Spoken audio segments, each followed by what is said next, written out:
Hello. As the leader and student of the ideas of Gurdjieff and Spinoza, I realized the true cause of depression and what causes anxiety. Most professionals in the medical field treat these symptoms, but do not understand the causes of them. That's why opioids and other drugs are are part of society and try to say deal with the problem. Basically, what they're doing is basically suppressing the causes of depression and anxiety. I've learned through Spinoza and Gurdjieff the true causes. Individuals who do not have a purpose or do not have a meaning to their life could be part of the reason, or say a great deal of the reason. There are individuals who have a purpose. Their purpose, say, to become famous, to become an expert in their field, a surgeon, an attorney, or have a business, or be a successful service person, or being in the health field. These people, say, have a purpose momentarily, but when they reach their goals, they become famous, they realize something is missing.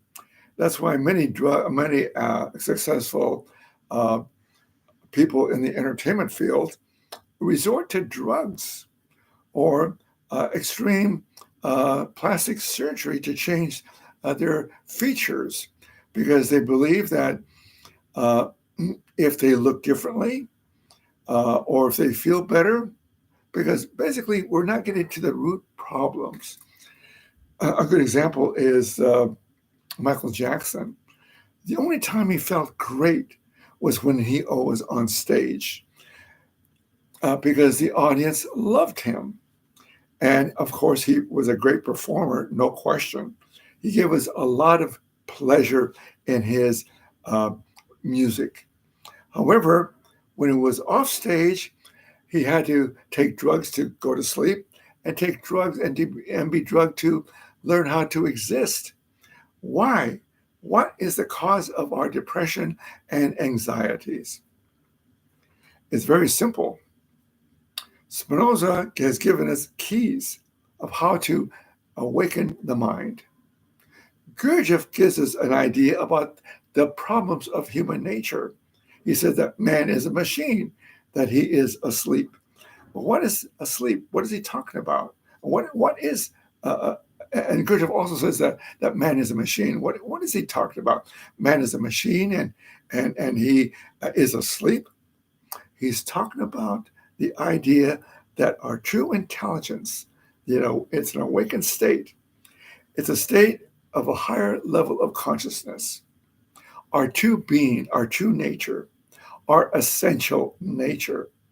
It's part of the infinite nature of God's intelligence, our mind. So individuals were born into an environment where we are taught how to be and what to believe in. Our ego is developed in this environment. So the ego is our first birth. What does that mean by first birth? We're aware of our senses and our desires. We have our instincts. We have 5 senses: touch, smell, hearing, sight, and what was the other one? There are 5. I missed one of them. Anyway, the important one, too, are the sight and sound. So whatever you hear and whatever you see, you believe, especially when you're an infant. That your education is your environment, your parents, your guardians, wherever you were brought up. That was your education. And you believe from the source of that education. You have your religion. You have your idea of how much effort you're going to apply yourself towards your education. And you have your pleasures and your desires. All these are determined by causes that we're not aware of. Spinoza gives us an idea that we are aware of our desires, but ignorant of the causes of them. That's why you have multiple desires. They take you everywhere. And then you experience regret and depression because many times your desires are not met. Why do people take drugs when they have such high success? They're famous. What is missing? Then what is missing is a true sense of self. What does this mean? A true sense of self. Now, my teacher's book, there are 43 essays, and in this book, each essay is a chapter, and it'll give you ideas how to live a different kind of life, a higher character, come to a new character beyond the ego. The ego is our first birth. Again, our first birth, meaning that we're aware of our body and its desires. And we need to exist. So the ego helps us exist and navigate through life. But over time, you realize that existence doesn't really give you sustained happiness. Yes, a new car gives you happiness momentarily. A nice restaurant, special wine, yes, that is happiness. Being able to travel, living in a mansion, or having that special job or special career, that might give you moments of happiness. But you will realize over time something is missing. At the age of 30, I met my teacher, my future teacher, Gregory Gober. He wasn't a doctor. He was a spiritual. He was spiritually enlightened with the ideas of Gurdjieff and Spinoza, and he reached a high level of understanding and self-approval and self-love. He came to a new character, and when I met him, I realized I wanted what he had, because when I met my teacher at the age of 30, I had everything, the American dream. I had a home, I was married, I had a business, I had a great clientele, I had money, but I lacked a sense of self. Excuse me.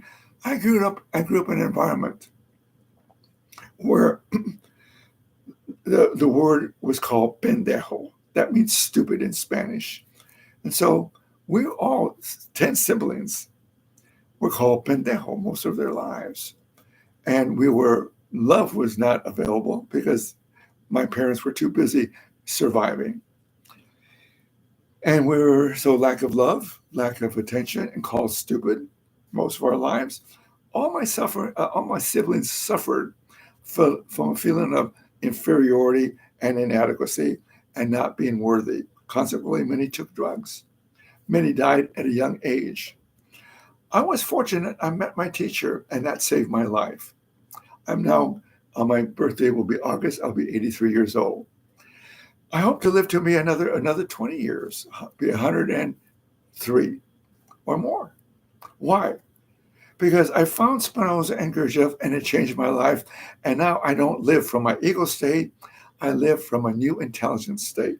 My ego is still there, yes, but it's not a dominant factor.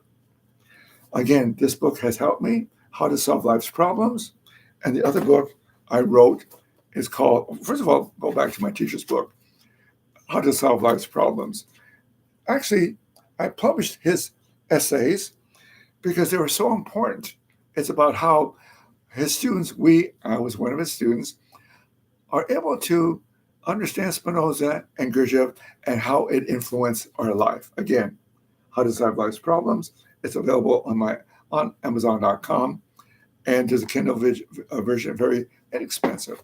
And here's the other book I published, The Way of Spinoza and Gurdjieff. This is case studies of how my students applied the ideas of Gurdjieff and Spinoza to their lives. And it'll help you explain ideas of Gurdjieff and Spinoza, and you might understand Spinoza, because if you purchase his book,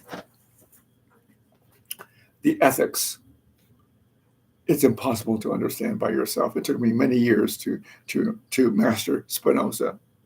And even Gurdjieff, In Search of the Miraculous, you'll find that even Gurdjieff is difficult to understand. One of my students was from, say, Canada. His name is Caleb. Caleb, if you listen to this, hi, how are you? He was with me for 5 years. He came to me because he wanted to understand Gurdjieff, and because he felt that, he couldn't. And then eventually was able to understand Spinoza. So he made great progress over 5 years. And for those who have no longer with me, go back. There are videos on this website. You can go to Patreon. There are over 50 videos to help you understand Gurdjieff and Spinoza. So those who have left me, you must continue to work on your nature. And that's why the journaling process of how life affects you and how your emotions are triggered, this will continue to live to the spirit of what Spinoza came to, an enlightened state, a higher consciousness, to know thyself, as Socrates would say. It did say, to know thyself is the highest knowledge possible. So my work is to know thyself, to go beyond depression and anxiety, because when you have a purpose and a meaning in your life, you'll go beyond what most people are gravitated towards momentarily, moments of happiness. Spinoza says we can come to true happiness, awakened state, because when our mind is awake and we begin to improve our understanding through the work of Spinoza and Gurdjieff, and learn how to journal and look at your emotions without judgment, and I can help you with that. But these books I've offered you may help you. But again, Gurdjieff says something very important. He said you cannot do this yourself because it's so easy to imagine we're making progress, and it's so easy to lie. I had a teacher, and I was with him for 24 years. After I left my teacher, I began to realize I needed to understand Spinoza at a much deeper level. It took me another 20 years to understand Spinoza because I wanted to communicate Spinoza and Gurdjieff where you can understand, because I feel fulfilled when I continue to understand Spinoza and Gurdjieff and when I share my ideas with you, because I have to communicate in a way that will help you understand. So if you go to my website, it's down below, and maybe check Patreon. That might help. Patreon is only $5 a month. So if you want to overcome depression and anxiety, there is a way. I have a method. But you must apply yourself. You must go beyond resistance. You must go beyond procrastination. So good luck to you. I hope I hear from you, and have a wonderful year, 2024. We're already in March. Do you believe that? All right. Take care of yourself. Bye-bye.